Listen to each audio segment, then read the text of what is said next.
আজ তোমাদের সাথে শেয়ার করতে চলে এলাম। আমি প্রতি বছরই শ্রাবণ মাসের সোমবার করে ভোলে বাবার পুজো করে থাকি। এবছরও তার ব্যতিক্রম নেই। এবছরও আমি ভোলে বাবার পুজো করছি প্রতি সোমবার, অর্থাৎ 4টে সোমবার। তো সেই পুজো কিসের জন্য করি এবং এর ফলাফল কি আর কিভাবে করি সবটাই তোমাদের সাথে শেয়ার করব। আশা করব তোমরা পুরো ভিডিওটাই স্কিপ না করে দেখবে। চলো তবে দেখতে থাকো আজকের ব্লগ ভিডিওটা। গুড মর্নিং, আমি রিঙ্কু। আমার এই ছোট্ট পরিবারের সকলকে স্বাগতম জানাচ্ছি। আশা করছি যে যেখান থেকে আজকের ব্লগ ভিডিও দেখছো তোমরা বেশ ভালো আছো। আজ সোমবার, শ্রাবণ মাসের প্রথম সোমবার। তো আজকে ভোলে বাবা পুজো করব। চলো সেই পুজোর কিছু অংশ তোমাদের সাথে শেয়ার করব। যদি তোমাদের ভালো লেগে থাকে, এরকম নতুন নতুন ভিডিও দেখতে চাও, তাহলে আমার চ্যানেলটিকে অবশ্যই সাবস্ক্রাইব করে আমাকে পাশে থাকতে হবে। আর তুমি যদি ফেসবুক থেকে দেখে থাকো তাহলে এই চ্যানেলটাকে ফলো করে রাখবে। চলো দেখতে থাকো তাহলে আজকে শ্রাবণ মাসের প্রথম সোমবার আমি কিভাবে বাবার পুজো করছি সেটাই তোমাদের সাথে শেয়ার। এখন বাজে প্রায় সকাল 9টা। এখন থেকে ব্লগটা শুরু করলাম। তোমরা তো জানোই আমি প্রতি সোমবারই নিরামিষ খাই সারা বছরই। এদিকে শনিবার আর এদিকে সোমবার, এই দুটো দিন সপ্তাহে আমি নিরামিষ খাই। শনিবার খাই বড় ঠাকুরের জন্য, আর সোমবার খাই এই ভোলে বাবা বা শিব পুজো করার জন্য। বিগত কয়েক বছর ধরেই আমি এই শ্রাবণ মাসে শিব পুজো করে থাকি প্রতি সোমবার। শিব পুজো করলে জীবনের অনেক কিছু পরিবর্তন হয়, জীবনে যেমন সুখ শান্তি সমৃদ্ধি আসে, তার সাথে সাথে সমস্ত রকমের পাপও নাকি বিনষ্ট হয় এবং ভক্তবৎসনার মনস্কামনা পূরণ করেন। এই শ্রাবণ মাসের প্রতিটি সোমবারই যেন শিব ভক্তদের জন্য বিশেষ গুরুত্বপূর্ণ দিন। তাই আমি তো ঠিক করেছি, যদি ঠাকুর সহায় থাকে প্রত্যেকটা সোমবারই করব, অর্থাৎ শ্রাবণ মাসের 4টে সোমবারই করার ইচ্ছে আছে। কিন্তু এই মেয়েদের তো বিশেষ কিছু সমস্যা থাকে, সেই দিনগুলোতে একটু সমস্যা হতে পারে। আর চলো এবার তোমাদের সাথে আমি শেয়ার করি আমি কিভাবে এই শ্রাবণ মাসের সোমবারগুলো পালন করি। প্রথমে তো দেখতেই পেলে আমি একটা পাথরের বাটি নিয়েছি। এই পাথরের বাটির মধ্যে ওং লিখে নিয়েছি। আরেকটা যেটা আমার একটু ভুল হয়ে গেছে, এখানে একটা বেলপাতা 3 পাতা যুক্ত বেলপাতা দিয়ে এখানটায় রেখে তারপরে কিছু ফুল দিয়ে তার উপরে ভোলে বাবাকে বসানো উচিত ছিল। যাই হোক, সেটা আমার ভুল হয়ে গেছে। আর তারপর ভোলে বাবাকে বসিয়ে আমি পঞ্চগব্য দিয়ে অভিষেক করাবো। পঞ্চগব্যের মধ্যে মধু, ঘি, দুধ, দই আর ওদিকে শর্করা বা চিনিও বলতে পারো, এই দিয়ে ভোলে বাবাকে ভালো করে মাখাবো। এবং সাথে কিন্তু সর্পদেবতা বা নাগ দেবতাকেও আমি করব।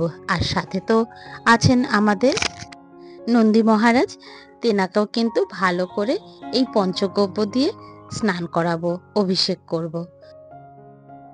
আর তোমাদের সাথে তো শেয়ারই করলাম, আমি কিন্তু সকালবেলা শ্যাম্পু দিয়ে স্নান করে এসেছি।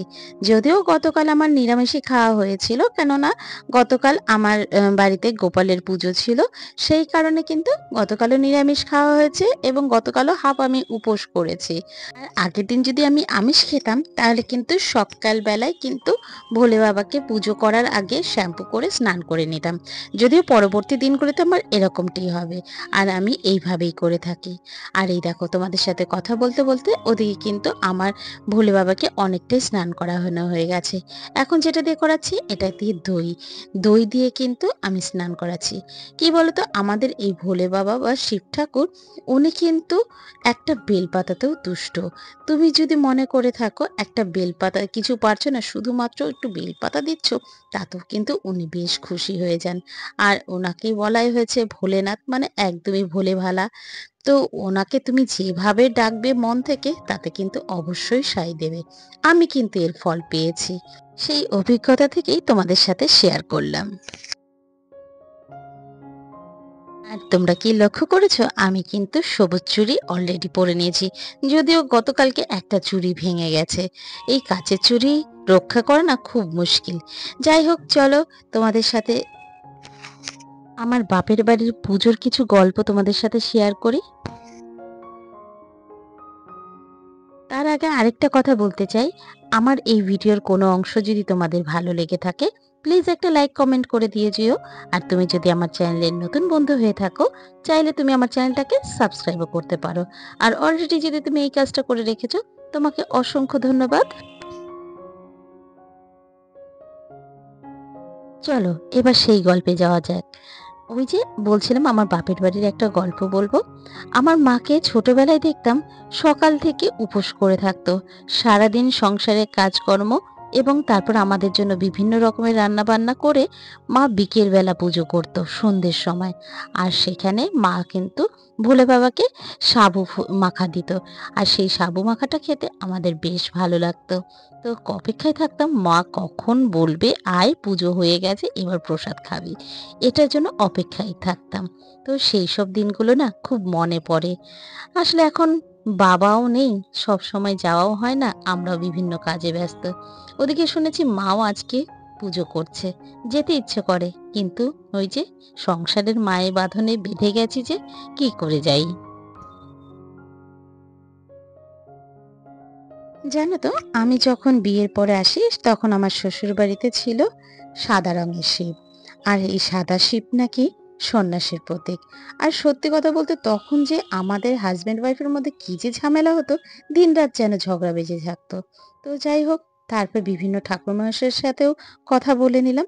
তিনিও বললেন না, এটা নাকি ঘরের থাকার নয়, ইনি হচ্ছে নাকি মন্দিরেই থাকেন।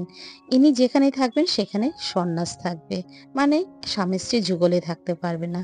সেই কারণেই আমি সেই শিব ওম ঠাকুরকে নমঃ মন্দিরে দিয়ে আসলাম। শিবায়। তারপরে এই যে শিব ঠাকুরটাকে দেখছো, এনাকে আমি ওম নমঃ কেদারনাথ থেকে আমার মা আমাকে শিবায়। এনে দিয়েছিল। তো তারপর থেকে এই ভোলে বাবাকে আমি পুজো করছি। তার আগেও ওই সাদা শিবকেও করতাম। আর জানো তো, আজকে যে আমি বেলপাতা দিয়েছি, আজকে এখানে আমি 7টা বেলপাতা দিয়েছি। তোমাদের চাইলে 7টা, 11টা, 21টা অথবা 108টাও দিতে পারো, যার যেরকম ক্ষমতা। তো গত বছর আমি 108টা দিয়ে সোমবারের পুজো করেছিলাম, সেটাই আজকে মনে পড়ছে। আজকে সময় পরিস্থিতি দুটোই সময়ের খুব অভাব, তো সেই কারণে আর সুযোগ পাইনি। ইচ্ছে আছে এই যে 4টে সোমবারের মধ্যে একটা সোমবার অবশ্যই 108টা বেলপাতা দেব। তো তার জন্য নিজেকেও একটু প্রস্তুতি থাকতে হবে। তো তার জন্য সেই প্রস্তুতি করে তবেই দেব। আর দেখো তো আমার ভোলে বাবাকে কেমন লাগছে, সব রকম সাজালাম। আর জানো তো, যখনই ভোলে বাবাকে তিলক কাটবে একসাথে 3টে আঙ্গুল দিয়ে একসাথে তিলকটাকে পরাতে হবে। এইভাবে করেই কিন্তু আমি ভোলে বাবাকে সারা বছরই তিলক পরাই। এই যে সাথে সাথে অন্য ঠাকুরদেরও পুজো দেওয়া হয়ে গেছে। কেমন লাগছে বলো তো আমার আসনটাকে? এরপর বাড়িতে হাজবেন্ডও এসে ভোলে বাবার মাথায় জল ঢেলে গেল। এরপরে শাশুড়ি মা বসেছেন। তো ওনার হাতে বাকিটা দিয়ে আমি এবার বেরিয়ে যাব। উনি খেতে দিচ্ছেন। আর মোমবাতিও জ্বালিয়ে দিলাম, প্রদীপ ধূপধুনো জ্বালিয়ে দিলাম। এই আমি অফিসের জন্য রেডি হয়ে পড়েছি, বেরোবো। আর শাশুড়ি মা এখনো পুজো দিচ্ছেন, বাকিটা আমি করে ছেড়ে দিয়ে গেছি, শাশুড়ি মা বাকিটা করবেন। চলো দেখি কতদূর করলো, তোমাদের সাথে একটু শেয়ার করি। এই ছিল আজকের আমার ভোলে বাবার পুজো বা শ্রাবণ মাসের সোমবারের পুজো। কেমন লাগলো অবশ্যই কমেন্ট করো। আর ডিসক্রিপশনে আমার আগের বছরের পুজোর লিঙ্কটা দেওয়া রইলো। আজ ভিডিওটা এখানেই শেষ করছি। ভালো থেকো, সুস্থ থেকো। আবারও দেখা হচ্ছে পরের দিনের একটা নতুন ব্লগে, নতুন কোনো কন্টেন্ট নিয়ে।